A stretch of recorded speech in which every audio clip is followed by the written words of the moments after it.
can I ignore these numbers? Are these numbers actually useful in as much as probably they are more aligned with what the longer-term picture looks like? Next month, inflation is probably going to go higher. I don't know. Tell me what's going on. Well, I mean, OK, so inflation this month has been a little bit lower than expected. Yep. Now, so this month, obviously, is April. Next month, we get the April inflation figures. They are definitely going to go up 3%. They are probably going to go to something like 3.5%, maybe even a bit higher than that. After that, though?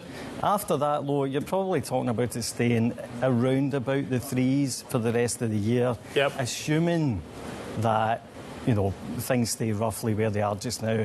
I mean, I think the important thing is that this has been, you know, this is in the price. People have been expecting this. The Bank of England expects inflation to go up to 3.7%.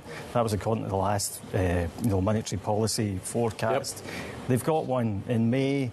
The good news for the bank is that they're going into the May interest rate setting meeting with people's minds on the 2.6% inflation reading we've just had, rather than the 3.61 we're going to get after their meeting's over.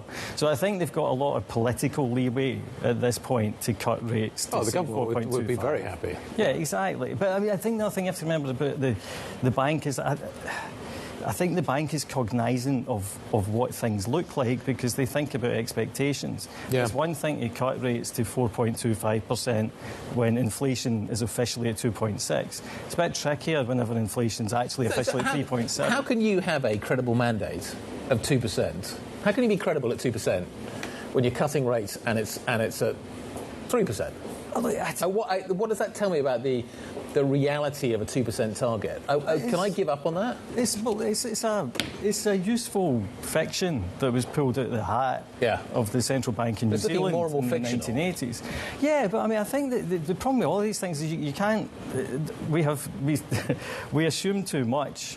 And I think what it does tell us is that our fundamental models of the economy are not very good. The idea that, the Bank of England just sits there and twists the dials this way and that, and somehow it can get inflation back down to 2%. I mean, also, you talk about long and variable lags and the old Milton Friedman thing, it's going to take 18 months for this stuff to take effect. So the Bank of England has got to reserve the right to be able to look through the data, even though the data is actually, it's kind of messy and it doesn't look great. What I would say is that if oil prices have collapsed in the last, couple of weeks. Where are we, 60-something? 60 odds, even down to 50 odds at one point in Brent. And actually that fed through even to this particular one. And next month it should take the edge off as well. And also you've got the Trump tariffs are probably, Britain's probably one of the least badly affected countries by whatever happens with that. So, it's not a disaster.